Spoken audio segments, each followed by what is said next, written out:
Hey guys, welcome back to my channel. I wanted to say story. So today we have an interesting story. The secret life of a previously married Nigerian woman. Ooh, the secret life. Let's start. This is gonna be like in part. This is part one. Let's get it started.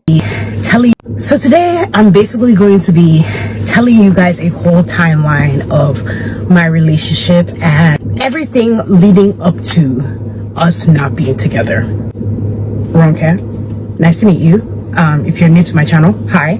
I am a Nigerian woman who freely talks about anything that can help break the generational curses that all the other people do not want to talk about, because there's no secrets in all these things, but the way people be acting is like it's very secret. I debated how I was going to talk about this for a while, which is why it took me a second. But I also knew that I have shared a lot on this journey.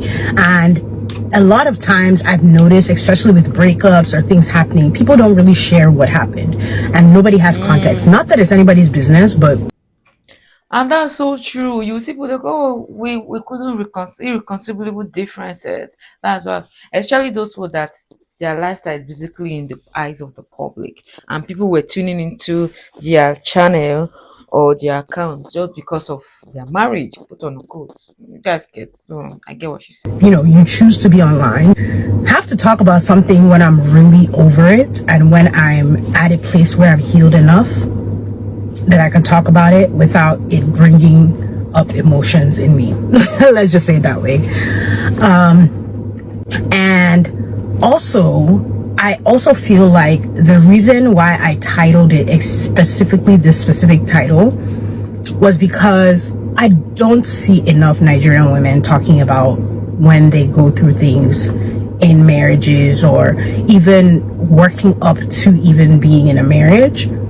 And it's really sad because a lot of people who are thinking about marriage or even having that societal mentality about it, they don't have anything to go off of.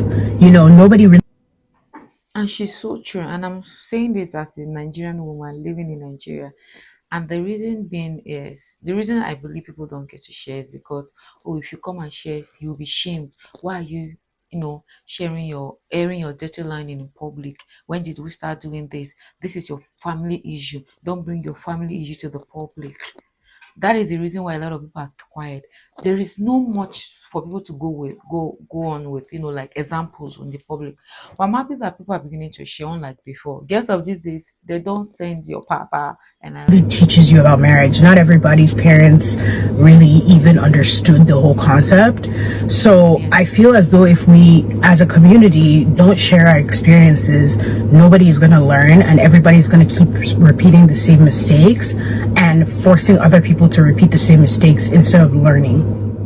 So that's really one of the reasons I'm doing this video. Second reason I'm doing this video is because I genuinely believe that if this can help at least one woman to not feel as alone, then so be it.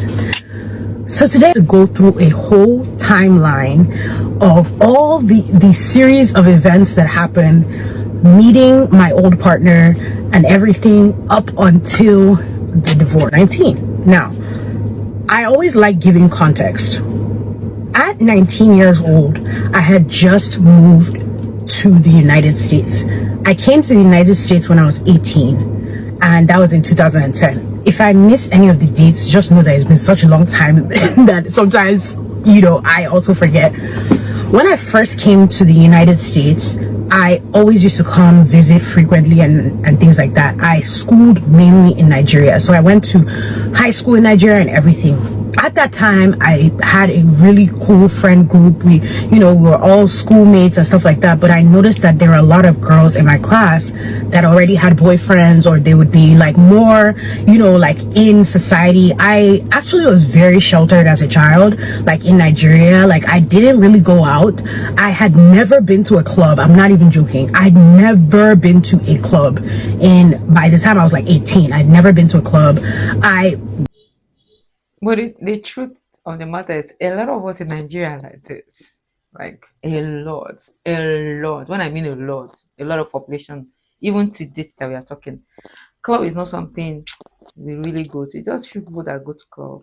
barely talk to guys because I went to an all-girls school for I think about like 3 years. Yeah, 3 years. The ending 3 years of my high school life, I went to an all-girls school. I only spent most part of my primary school life, which was from like first grade, kindergarten to maybe like 8th grade, in a mixed school where there was boys and girls. So I had like crushes and stuff like that.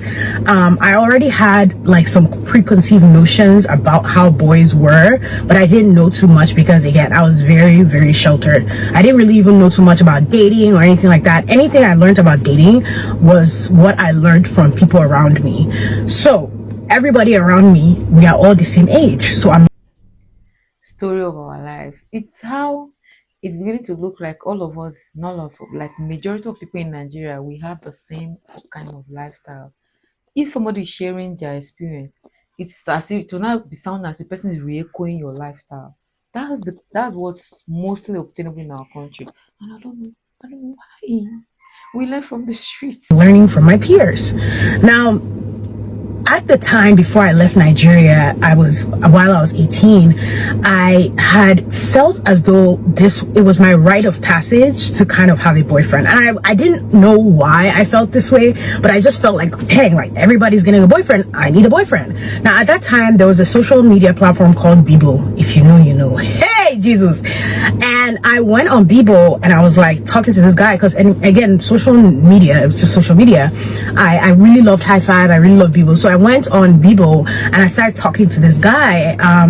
And I just felt like, oh, I guess, this guy's talking to me. I'm talking to him. Let's meet up. We ended up meeting up in like Silver Bed Cinema. We ended up meeting up at the cinema. I didn't really like him at all, to be quite honest, but my zeal to have a boyfriend at that time and just be like, I have a boyfriend, was more than me not liking him. And so I was just like, okay, well, he asked me out. We started talking. This right here is the truth. A lot of people, even people in marriages, this is their situation. Just because, oh, it is time for me to get married. This is the person coming, so why would I wait? A lot of people are like this. That is why I see a lot of them are not enjoying the marriage.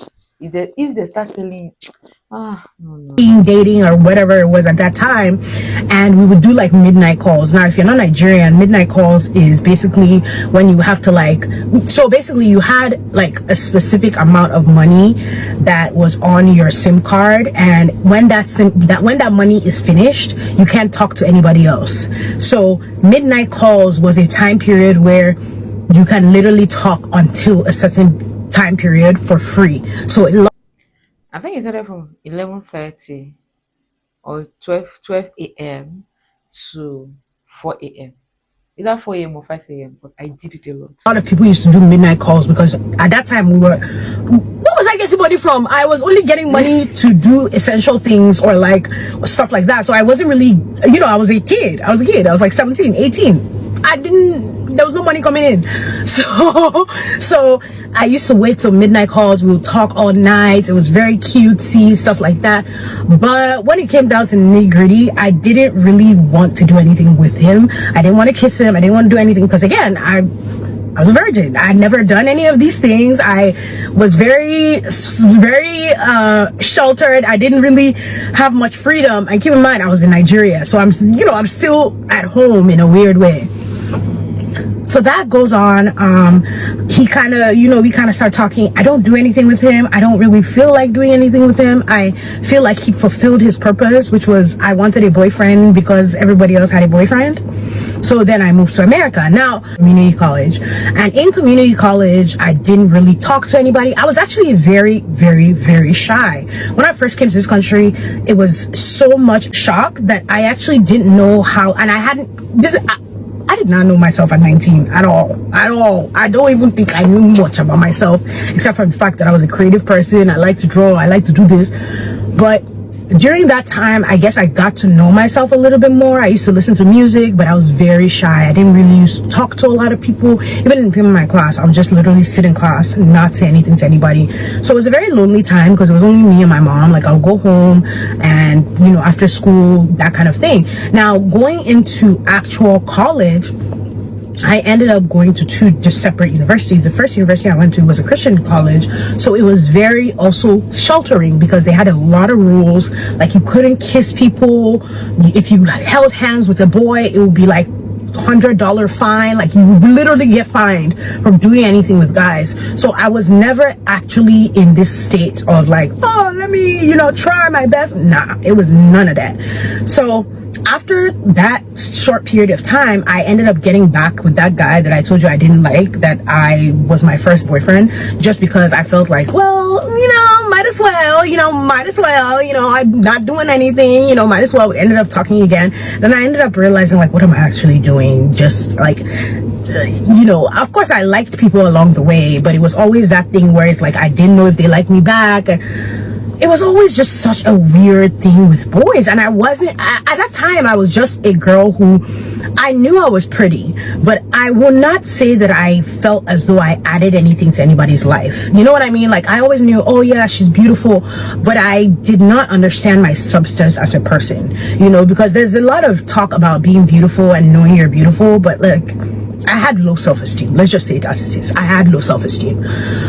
So at that time, it just was weighing on me that I wasn't, like, why wasn't I picked? Yes, I was a pick me. Okay, this is coming from a former pick the hell me. Pick me and put it on my head. That was, and I think it really came from a lot of society conditioning and the people I was around, being in Nigeria, there's a different vibe over there than here, and I was young, I was impressionable. So by the time I came to America, to give you guys context, I was literally not talking to anybody really, and except from that guy that I would go back and forth with, that was like my ex technically. So by the time I was going into like a regular university, not a lot of rules, a lot of freedom, I was thinking, oh my goodness, it's about to be my first semester.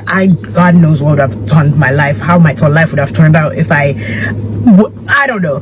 So it was, the party I went to was a couple of months before I entered the new university, which is UMBC. So I ended up meeting him at a party. We were at a party and I was like, oh, that guy's. So today I'm basically going to. Oh, so part one is over and it's already a long video.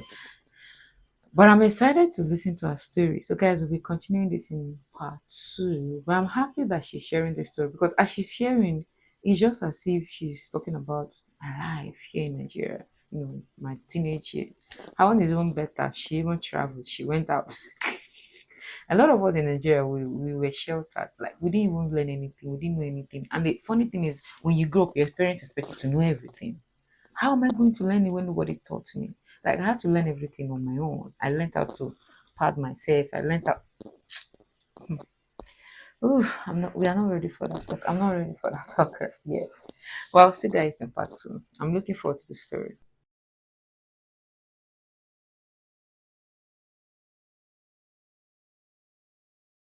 Let me show you guys this handcrafted tie and dye shirts.